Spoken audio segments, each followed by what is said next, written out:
Hey everyone, I'm Marcia, And I'm Stacy. and you're listening to the God of My Girlfriends podcast. We're happy to have you here. Hey everyone, welcome to the God of My Girlfriends podcast. It's season 5. I can't believe it. And Stacy and I are both so glad to be back after our summer break. Stacy, did you have a good summer break? I did have, it's hard to believe that summer's over. I I know, mean, right? time is just flying by.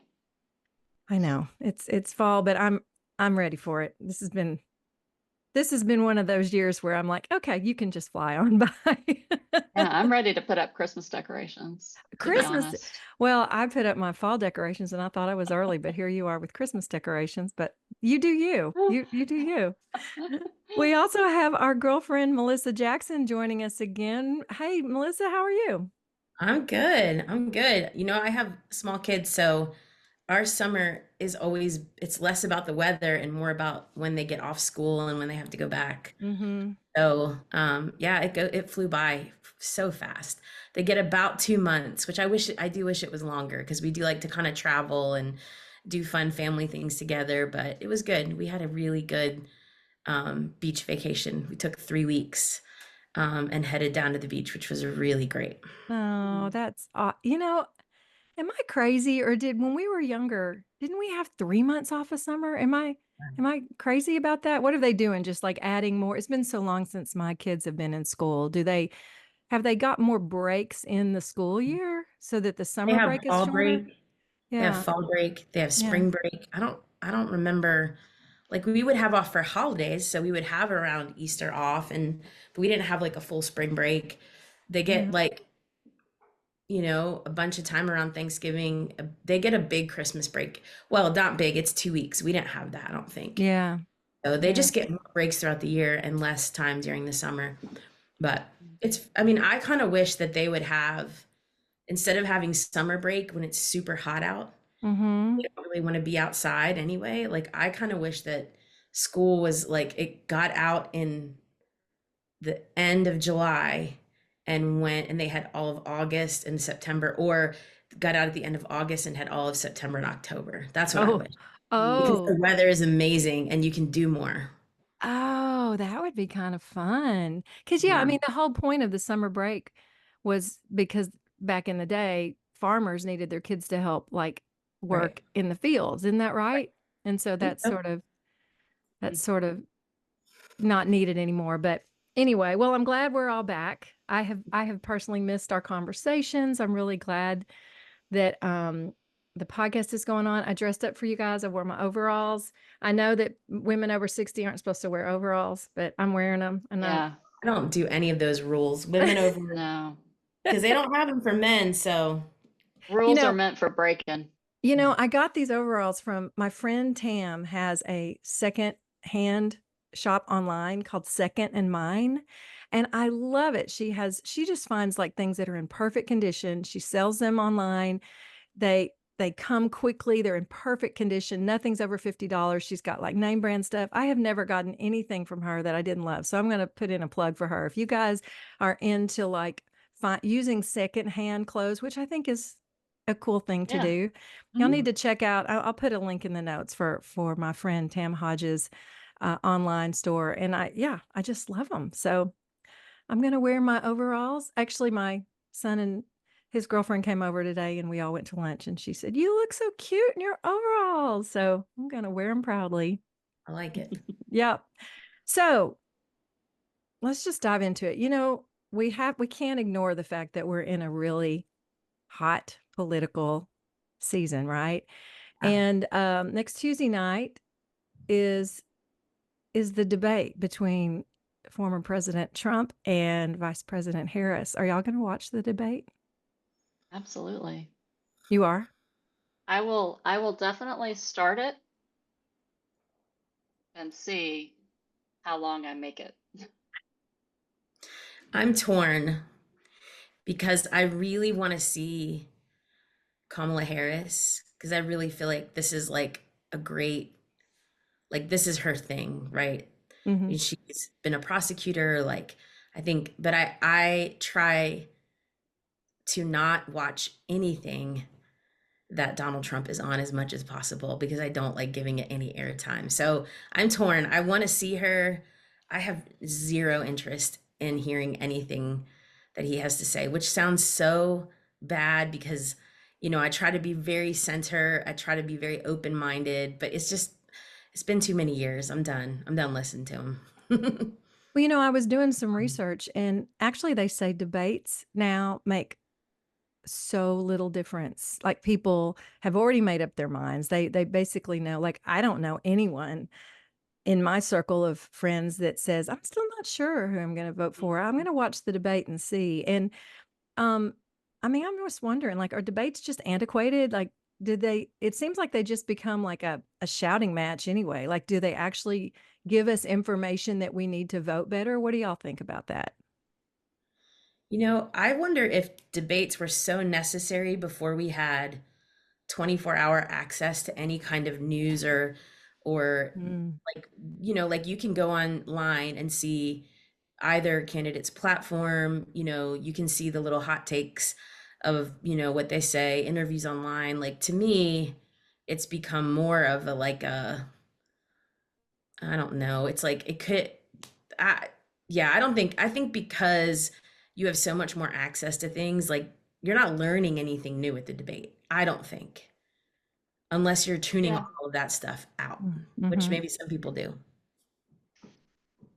Yeah, I find it, I totally agree with that because we can go on X or wherever and view the little snippets of interplay between them. I like just getting a sense of their presence, Hmm. just kind of getting a sense of the presence and how they're interacting with each other and just seeing it. It could be just FOMO on my part, just wanting to watch it like in person. But like you, Melissa, I don't have, and it's not just him, it's basically anybody that just comes with problems and no real solutions. Like, that just bugs me to no end. And when Sure. just being just so closed minded and mean, mean spirited. It's just not, I don't want to spend my time watching anything like that. But what interests me is how she reacts to that, because I'm sure she's very well rehearsed in how to deal with people with personalities like that because of her background. And Mhm. that part I'm kind of looking forward to, because that's really what I hope happens. I hope that she's very dismissive of some of that and just cuts to what she believes in. Well, I've heard some people say that, just because someone is good at debating doesn't mean that they're necessarily gonna be the best leader either. And so, yeah, I mean, debating is a skill, right? But that doesn't necessarily mean that they're gonna be the best president. So Mhm. I accidentally, or maybe on purpose, have scheduled a gig for next Tuesday night. So I'll probably tape it, and when I come home, watch, just see, just because 'cause I'm one of Yeah. those people that likes to watch car accidents. Well, and I do wonder with this like short sort of lead up to the election with her as the candidate, I do wonder if there are more undecided people who were just throwing their hands up maybe at the choice before when it was Trump Biden Mhm. might be more open to potentially voting for her, but just don't know much about her because it's been such a short election cycle for her, you Well, know? that's a good point. So maybe if she can show up and really, I hope that she um doesn't like stoop to his level. Mm, That's what I hope. I hope that she just keeps it professional and she's like the rock that he just breaks against over and over again. That's what I Mhm. hope. I'm ready for that level of civility in politics yeah. personally. Yeah, we've missed that. Yeah, Mhm. when Absolutely. Biden was still in the race and he started that, "Come on, bud, make my day," I was like, "Oh, no, don't do that. So Don't, like, crazy. stoop to that, Mhm. WWF type of." Oh, yeah, that was just, so I hope she doesn't. I hope that I'm with you. I think we've been missing some civility We're definitely missing some civility on Facebook with people talking about it. You Ugh, know, what I find really interesting is the work that I do with people navigating destructive relationships and with those with narcissistic personality traits. yeah. To me, she's gotten some very specific, and her campaign has some very specific knowledge about how to deal with him because he has, whether you want to call you, we don't know if he's a narcissist. We don't need to diagnose him, but he definitely has traits Yeah. of narcissism, Mhm. and there are ways that you learn how to deal with that, and she's exhibiting that. And I think that's fascinating because they've done their homework. And they Yeah. haven't even met yet, apparently. Mhm. They've never even met in person yet. So that will be the first time that they're so yeah, it will probably be an interesting watch, I'll have to say. Yeah. So if we can't really depend on debates the way I honestly, I think the last debate that I saw that I thought was civil and I actually got information from was when John McCain and President Obama debated. I remember watching that debate and they were civil to one another, they were kind to one another, but they also were firm with their stances, you know? And since then, I just haven't seen much of that going on. But if we can't really get information from debates, and social media is not the place to get our information, obviously. And I just saw this morning on Good Morning America where they found out that they have linked them to like hundreds of websites that are putting false propaganda information out there to try to sway people's opinions. So where can we go? Like, where do you guys go for trusted information when you're trying to sort through political issues? So, do you know who Sharon McMahon is? Yes, I love her. Yeah, so her podcast, Sharon Says So, and even her social handles are really helpful. I've been following her for a while and I still don't know like who she would vote for. Like I really don't. And I love that. Hmm. Like I know her values, which I think is great, but I don't necessarily know politically like where she lines up. And I Hmm. think that that's just hard to accomplish in this day and age. Mhm. And so I tend to I tend to like her, and then I also listen to the Pantsuit Politics. Mhm. Yeah. Those are my two. Now I recognize those are commentaries and they're not sources of news, but they do like really dig down into certain aspects of what's happening in the news and kind of dissect it in a way that feels trustworthy. Yeah. Yeah. Yeah. But every this is what I thought. I think this is interesting. So there's like a site, and I forget what it's called, but it's like the whole point of the site is to um, plot news sources on bias versus like less bias, truthful versus not truthful, left versus right. I can't remember what the name Is of it that is. all sides? That's it. Allsides.com? That's Yeah. it. All sides. Yeah. Allsides.com. And so here's the interesting thing. I was having a conversation with somebody who is very much into Bill O'Reilly. That's like their main Hmm. source. And to them, Bill O'Reilly is very balanced, right? And just talks about the truth. Well, I'm on all sides, and I noticed that he's down and way to the right. But I can't tell this person because in their mind, if somebody questions Bill O'Reilly's, you know, what's the word, like his ability to be neutral, then that site is in question, not Bill O'Reilly. And this Mm. is the thing that I feel like is really messing with my brain now, because I'm like, I go to a site like that, I read like what is it that they do and how do they do it, are they partisan, are they nonpartisan, and then at some point I have to trust the information because I can't do what they're doing. But when Yeah. people line up so specifically with a political identity, then they question legitimate research, legitimate sources when they don't line up with where they are at. And so for me, like, that's just the mind trip to me with all this. Like, where do you Yeah. go? if I were to say to this person, you should check out All Sides, they do, and it would be like the second they saw Bill O'Reilly, far to the right, that's it. This is bias. They're not, it's not real. Mhm. They're secretly liberal. Yeah. I tend to go to BBC Yeah. if I listen to any news, but I don't listen to a lot of news. I will check in because I'm one of those people, I want to hear what both sides are saying. Not all the time, but like periodic check-ins on specific issues or events. I want to know because I like to know what other people are believing.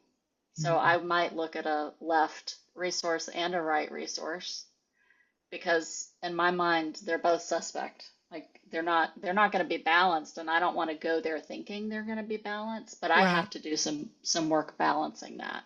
Mhm. Mm. And I think it's um, I see this in corporate consulting and coaching now too, where there's just very little appetite to truly listen to understand one another. Mhm. And that's what you get in on either side, the left or the right, when you tune in to those networks, is there's no understanding. There's just speaking over one another and pushing specific agendas either way. And I think that's I just hate that. Hmm. I hate that about our media. I really do. Yeah. I know. There used to be, and you might need to like fact check me and put it in the notes, Marcia, but there Okay. used to be, who is it that regulates the airwaves? Um, is that the FFA, FCC? No. FCC. Anyway, We'll have to look that up. I'm already not very credible. I don't even know the name of it. But there used to be a rule for non cable networks. So like ABC, NBC, CBS, there Hmm. used to be a rule that they had to have an opposing viewpoint if they were highlighting a viewpoint. It was like I wish I could remember, but it was like some kind of like regulation, and it got done away with during the Reagan administration. And so, there's no regulatory impetus for people to try at least to show both sides. Now, of course, could be me being naive, but when I look at All Sides, I do see like ABC News. Then this isn't like the commentaries, Hmm.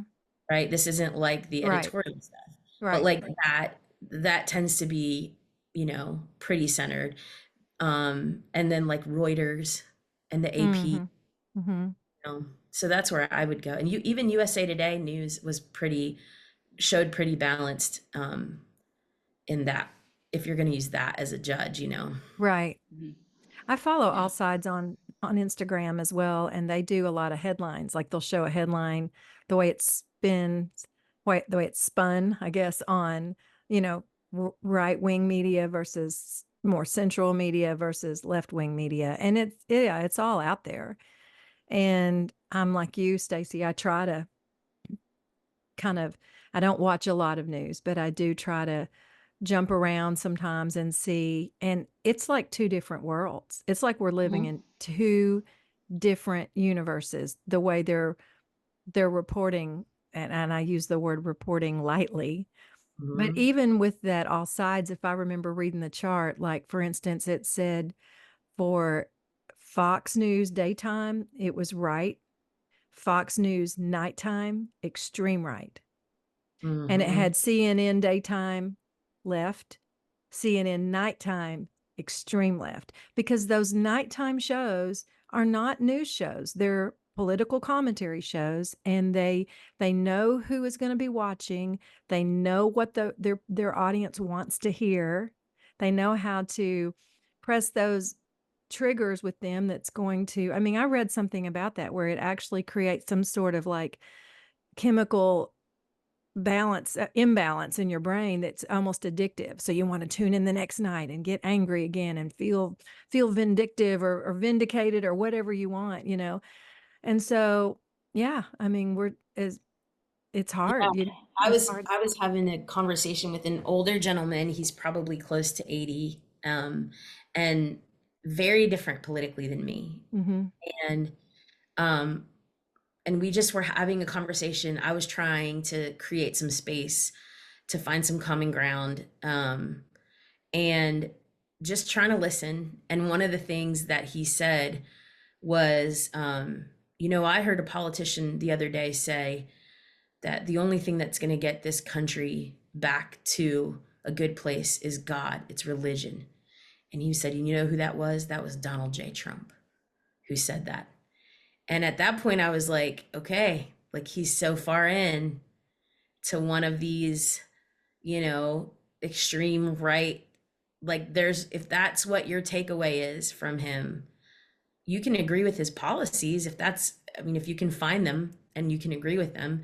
Like, I would love to listen to that, have an honest conversation about it. But if that's your takeaway, that this man is, his whole goal is to bring God back to our country and religion, like you are all the way in the cult.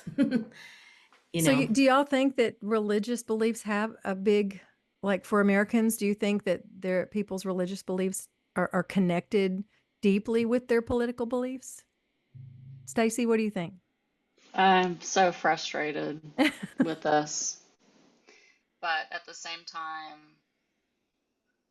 trying to be compassionate where people are on their journey, because I think we all start from a place where we're very dualistic Mhm. and that we have a sense of right and wrong. And if I'm right and Melissa, you're not on my side, then that makes you wrong. Because if Right. you're right, then that calls into question whether I'm right. So if I'm going to be right, you have to be wrong because we disagree. And that's dualism. Mhm. And I think that we start there and we have a craving for answers, and we have a craving for there to be one truth. And then we move past that and we are more open to questions and mystery, and we recognize faith as being the the absence of knowledge. Like our faith grows when we don't have the answers. Our faith grows in complexity and Yeah. doubt. And when you get to that stage, I think you can look back and have compassion for dualism. Yeah. Not that you want to be in it anymore, but you can have compassion for the journey. But Yes. people that are stuck in dualism have no compassion That's right. for that relational uh, place that you get to in Mm. your journey. So Mm. I don't know what to do with it. I don't think there's anything we can do about it other than do what we believe is right, Yeah. I mean, I personally. I think that if people are religious, then probably it plays into their politics. Because and I think I mean religious less than I mean religious and not necessarily spiritual, because those feel different to me. Yeah.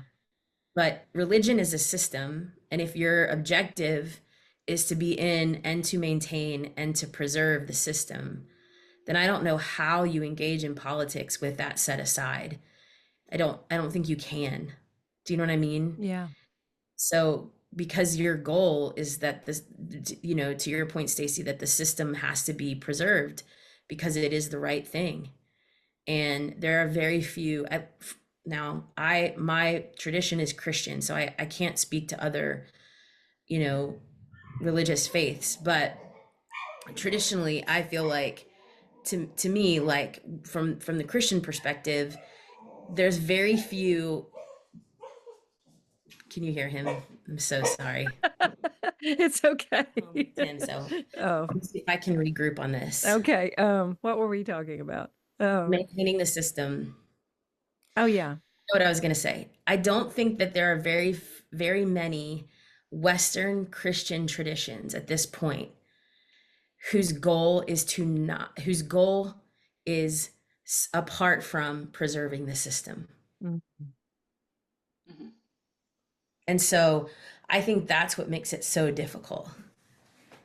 I think there are Christian. I mean, I would say I'm a Christian, and I do think that there are Christians who that isn't their goal. but they're on the Right. outside because to Stacy's point, they're not allowed on the inside in a lot of these places because they don't fit in the system. Mhm. Yeah. And I think that, so like for me as a Christian who's on the outside of that, I have no interest in preserving the religion of Christianity whatsoever. I'm only interested in living out the love I experience through my iteration of Christianity. That's Mm. all I'm interested in. I don't need other people to be Christians. I don't need other people to believe that Jesus was the Son of God or any of the tenets. I don't need that. I don't even always believe it, right? But what I do want is to love and to live in a place of love. And that allows me space to look at other people and see where they're doing that. And it looks different than me, Mhm. Mhm. you know? Right. Yeah. I think too about the feeling and the kind of the driving motivation, because there's a lot of fear. Mhm. It's very much fear based when they're in that dualistic control, power seeking religion. It's fear based. It's fear of the other.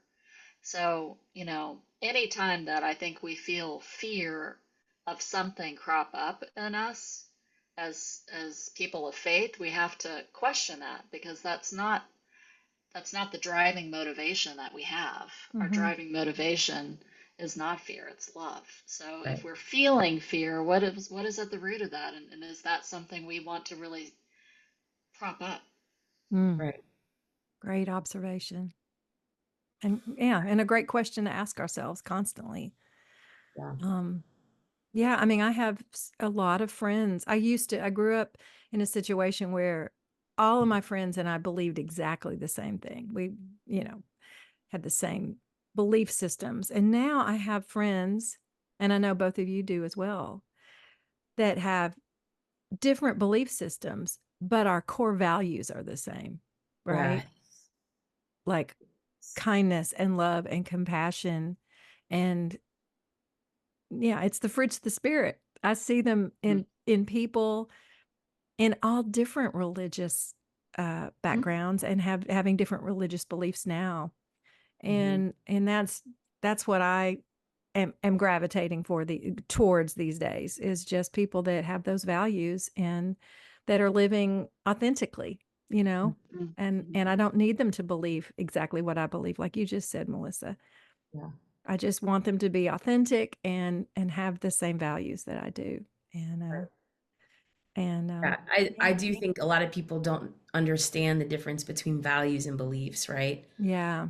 That was, for me, I would say one of the most important, because you mentioned dualism, that's a big one, but then also understanding the difference between values and beliefs.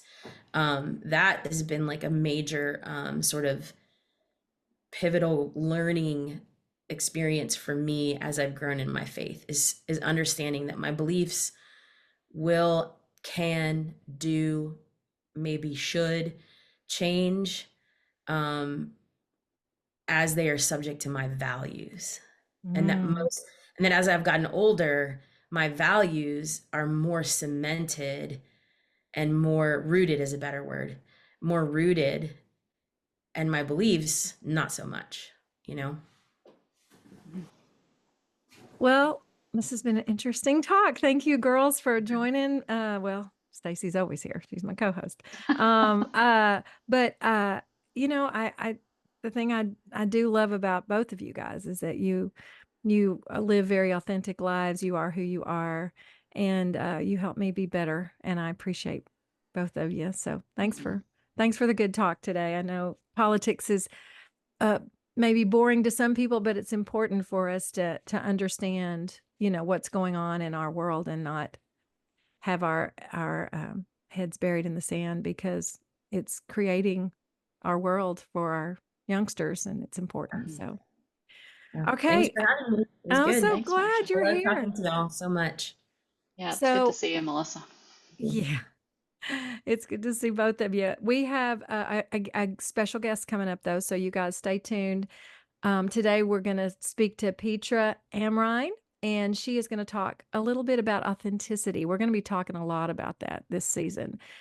She is an integrative health coach, and she has a big passion for helping women like love themselves as they are. And she calls herself a pro-age advocate, pro-aging. And I love what she is bringing to the table with her work. And I know you guys are going to love the conversation. So y'all stick around and hang out with us, me and Stacy and Petra. See you soon. Hey, Petra, thank you for joining us today. Oh, you're so welcome. Thank you so much for having me. I'm so excited. You know, I was thinking about you the other day because I remember you and I met, the craziest thing. We met on Twitter Yep. because we're both super Survivor fans. And I don't remember who reached out to who or how we connected, but we started, touching base about Survivor on Twitter. And then it's crazy How fun. who you can meet I online. know it is so crazy. I was telling my husband about it too, and it was so long ago, Marcia. And then, we've just over the years become friends, and then we actually met each other in real life. And it's just social media can be so, so good for so many things like this. I know it has a bad rap a lot of times, but it can be just so wonderful for connections. It really can. I bet it's been 10 years ago. Mhm. It's a You're long right. time. I know. Yeah. And then to find out we were on such similar paths in our lives. It's kind of how Yes. Stacy and I were. We met at Yeah. this little event. Didn't really spend a lot of time, but found each other on social media, and you start seeing, things that people are posting, and you're like, wow, we're kind of on the same path here, And so anyway, it's been fun. And I thought about you the other day because Survivor's about to start here. I know. I know. Well, besides being a Survivor fan, before we get started into our talk, would you just kind of tell our listeners a little bit about you, where you live, your family, and just, kind of give them a little view into your world for a minute? Sure. So I live in Connecticut. I'm married. I have 3 kids and I have 3 grandkids. And by day, I'm a pediatric nurse. I've been a nurse forever. But my passion, so I do it, any other time that I possibly can, is I'm an integrative health coach. And not so recently, but I've gotten into this pro age advocate space. So that's those are my passions right there. I love that. Can you tell everybody a little bit of like what is an integrative health coach? So I kind of look at it like mind, body, spirit, wellness. So everything's connected, mind, body, spirit. And if one thing in one area is out of balance, it just affects all the other areas. So I work mainly with women around our age. I've kind of gotten this idea that women our age struggle with self-care and struggle with putting themselves on their to-do list. And if you are not taking care of yourself, even though you think maybe you're doing the bare minimum, I have found that all the other areas in your life are not getting they're not as good as they can be. There's imbalance in your life. So you're not bringing your full self to the table, and therefore you're giving your full self to everyone around you. So that's kind of like mind, body, spirit, wellness, all in the area of self-care for women. Yeah. Yeah, that's a hard thing. It's a hard thing to turn that advocacy inward. And Yep. sometimes you're giving too much energy in other areas of your life. So I imagine that each conversation you have with a client's a little bit different, but how Mhm. generally do you help them steward that advocacy well, that self-care? I think the first step is to kind of get over this idea that it's selfish. I think as women, a lot of us are people pleasers, and we make sure everyone around us is okay. Like everyone else, we will do anything for anyone else, but we won't turn inward and do it for ourselves. So that's what you're saying, like the self advocacy. It feels so. I can't. How could I do that? It just feels wrong. And I think the first step is to recognize, actually, no, it's not wrong. It's imperative, because what you want to do is bring yourself to everyone in a way that is the full expression of you. You're put here on earth and you are a unique individual and you're multifaceted, and we want you to be the most you can be. Because if you are the most you can be, then you're bringing that to the people that you love, and they're seeing that. And that is who they need. They need for you to be the most you can be. And if you're just depleting yourself by giving to others, you can't possibly be that. And so I think one of the first things I do is help them realize that it's actually benefiting the people that they love to take care of themselves. So I think if you feel selfish for self-care, if you flip it and say, oh, it's actually helping all the people that I love, sometimes that makes it a little bit more palatable, and it doesn't feel so selfish. Yeah. Yeah. Yeah. Yeah. So, oh, go ahead, Marcia. Well, I was just going to say, I think, um, women of all ages, obviously, I think struggle with that. And I don't know why women struggle so hard with that. Maybe just different cultural experiences when they're younger. I know for me, there was a lot of those messaging in. Do you hear my dog howling in the background? I hope not. No. Okay, Mm-mm. good. The messages, kind of tied in even with my religious upbringing, it's like the women are supposed to, they're here to help the men and they're here to raise the children. And that is our purpose in life, So yeah, you would just run yourself ragged. And it took me a long time to suddenly realize, wait a minute, I'm a human being that needs care too. Like, and if no one else is taking care of me, there's nothing wrong with saying, hey, I need care too. I'm a human being and I need to be taken care of. But I do think that I notice a lot of the younger girls that I know and kind of mentor are getting better. They're getting this message a little bit better. And I see more of the women like our age still struggling with it. It's kind of strange. Yeah. Yeah, no, I totally agree. And I think the reason is exactly what you're saying. We were brought up in a generation where we were supposed to be good girls. Mhm. We're just, and being a good girl meant that you took care of everyone else. Mhm. You made sure everyone else was happy. And then we started our families and we made sure all our kids were happy and our husband was happy and the home was perfect and everything was just like everything else outside of us had to be good. And we just turned our energy outward. And I think now, thankfully, younger women are realizing that's no, that's not really the way that I want to live. And they're realizing like it's okay to take time out for myself. And I'm so grateful for that. I'm just thinking that I think that's wonderful. So I do think that it's changing, but yes, to your point of women as of a certain age, it's really still such a sticking point. Yeah. I'm interested, Petra, in your experience as a coach, kind of before and during and after the pandemic. How did women's journeys with self-care change during that time frame? Well, it's interesting that you say that because I only started coaching during the pandemic. Okay.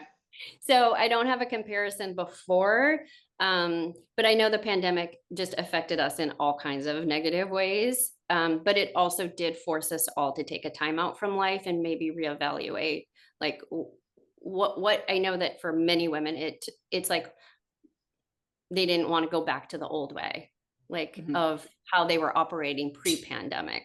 So I think yes, it's still a big issue for lots of women, but I think we are talking about it more, which is super helpful. And just to have the awareness, like self-care used to be, people would think it's just, taking a bath or getting your nails done. No, no, no, no. Self-care is so much more than that. It's like learning to say no, learning about a boundary. It's like all of the things that are prickly and a little hard to do.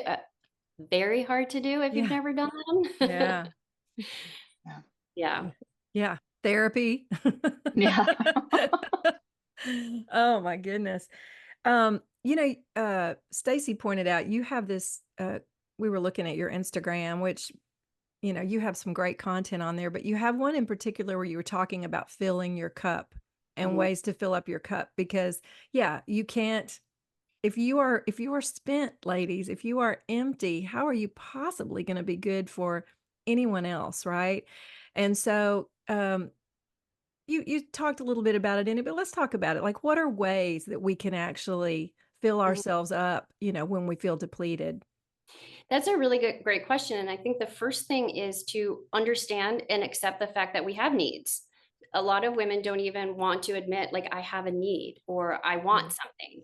And then they're so disconnected from their internal world. They put like even to the simplest things. What do you want for dinner? What do you want to watch on TV? Oh, whatever you want, whatever you want. Like we've outsourced any of our power so many times over and over and over that we're sometimes not even in touch with what we want or what we need. So I think the first step is to Mm, acknowledge I actually have a want here or I have a need here and that is okay. Like it's yeah. okay. And so then tuning in. A lot of times I'll talk to my clients about tuning in, like, well, what would feel good right now? What do I want? And just kind of getting comfortable tuning into their own thoughts, their own like bodily sensations of like, what would feel good? And maybe it is that bath. Maybe that is what it is. But there's a sense of like ownership over having a desire, a want or a need, and then filling it in whatever way you want. So it looks different for all. It can look different day to day. It looks different hour to hour, but it's just kind of recognizing in any situation, what do I need? How can I take care of myself here? And then doing that thing. That is Yeah. beautiful, and you reminded me of when you came on our podcast a couple of seasons ago, and we were talking about things, and you led me in this. You just said, "Put your hands on your heart." And I had never, you know, and you were like, "Just take a deep breath and like feel what you need to feel," you know? And I have done that so often since you Oh, taught that to good. me. I love that little just that little practice. And sometimes just putting my hands on my heart will bring tears to my eyes because I realize I haven't been like listening to myself or nurturing myself and I start to cry, you know, I just feel Oh, sorry for I'm like, "Okay," you yes. know, but that is such a, you know, turning inward. It was such a foreign concept for me. And Mhm. now a lot of times I get out in my sunroom in the morning and, you know, I just put my hands on my heart like you taught me to, and I just try to listen to what does my soul need today? Do I need to just, you know, breathe a little bit? Do I need to pray? Do I need to read a book? What do I need? And I just try to take care of myself. And so anyway, I just wanted to Oh, tell you that really stuck with me, that little practice. I love that so much. I love that so much. And I think it speaks volumes to how like we don't do that. Like we it's such a simple practice, but It we don't is. do that to just tune into ourselves and what do I need?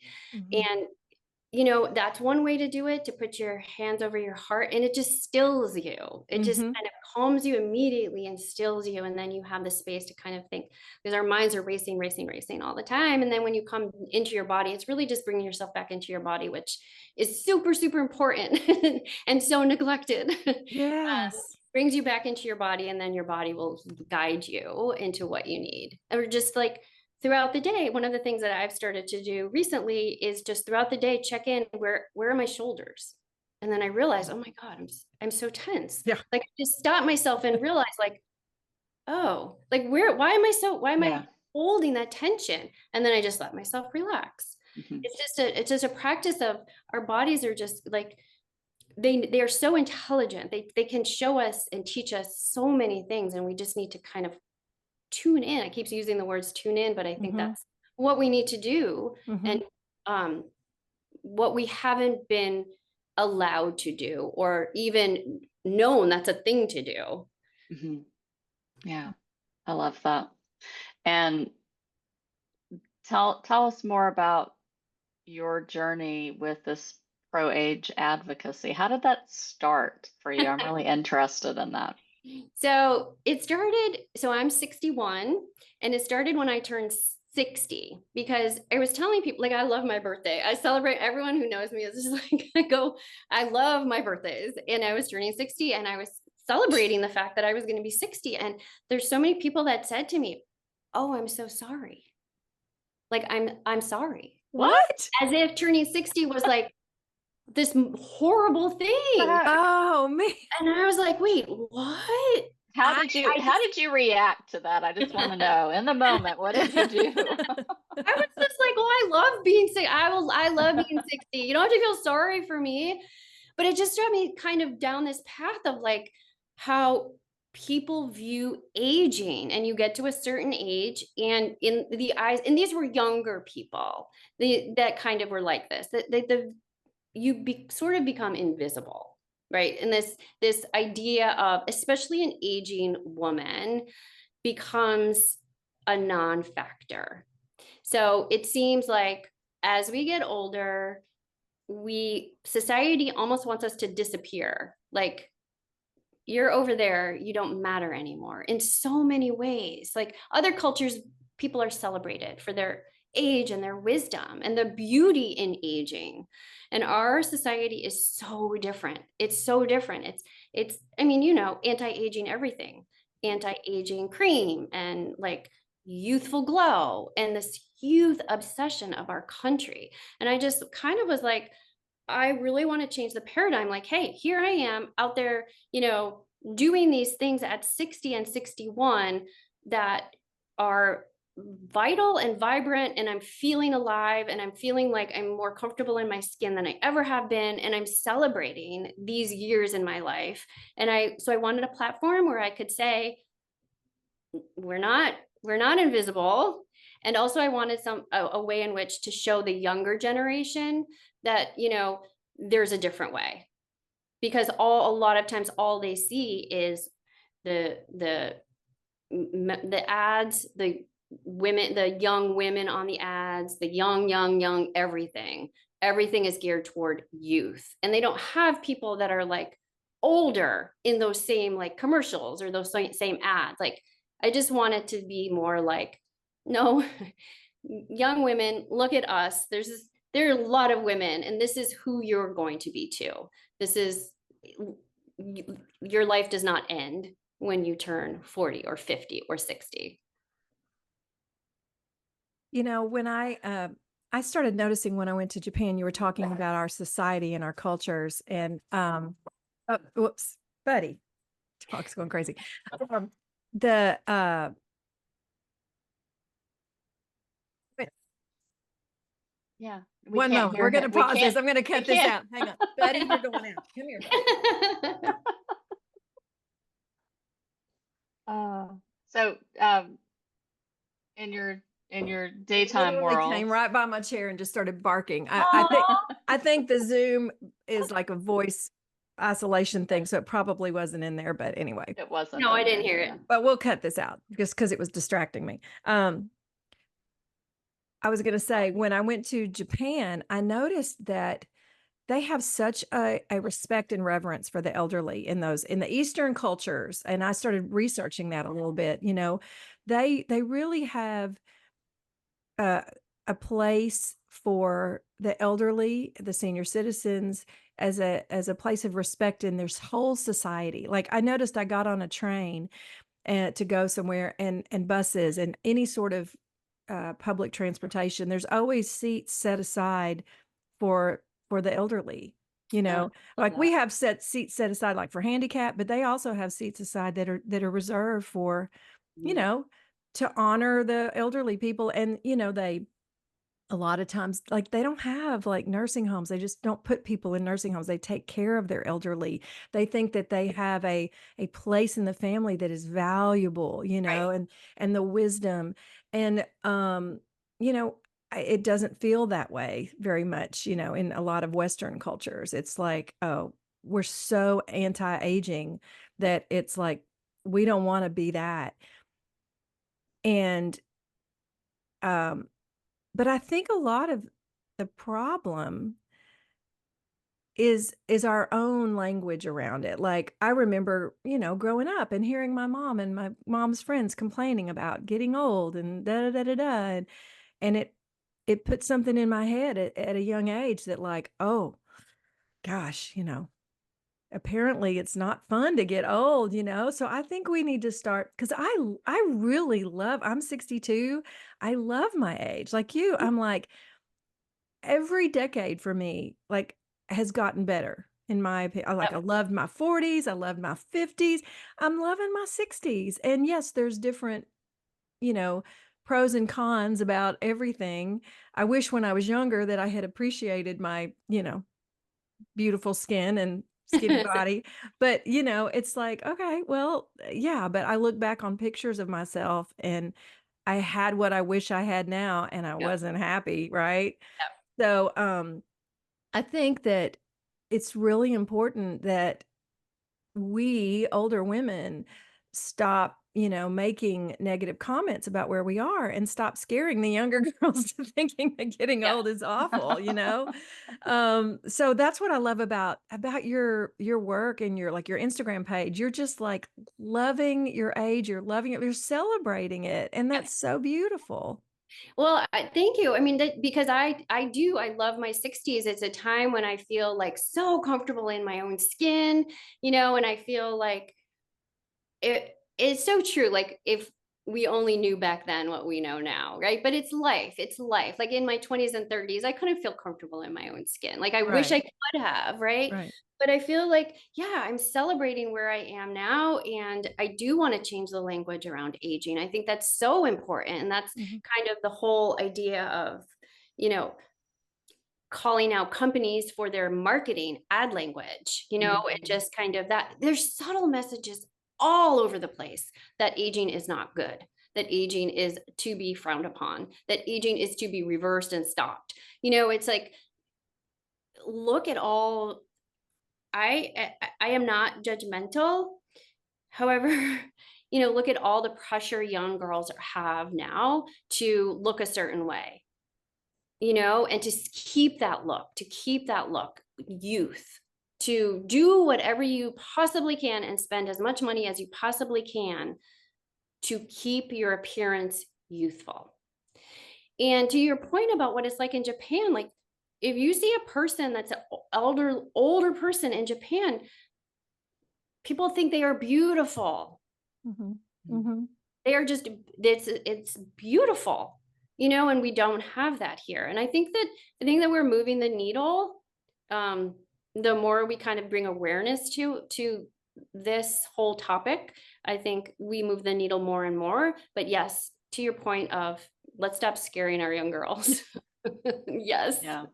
I think of someone like Jamie Lee Curtis. She's a wonderful advocate for aging. I love her energy around just how she's progressing through life, and she brings a kind of an edge to that message. And Yep.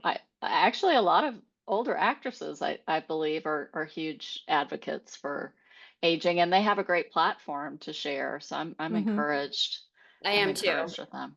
I Mhm. am encouraged. I think that more and more people are kind of getting on board, which is a Mhm. good thing. So I think, like I said, I think we are moving the needle. Yeah, I love Jamie too. She's great. She's just like, this is me.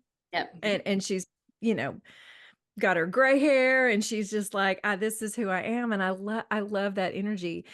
There was another post that you put that said, it said, she looks good, dot, dot, dot, for her age. And we're Hmm. like, let's stop adding for her age. Like, Right.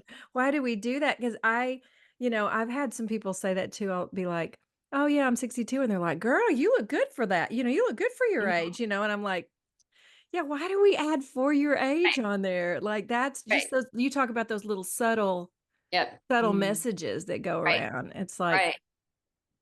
and yeah, I mean, I don't know why aging is such a natural human thing, Hmm. but, and I think especially for women,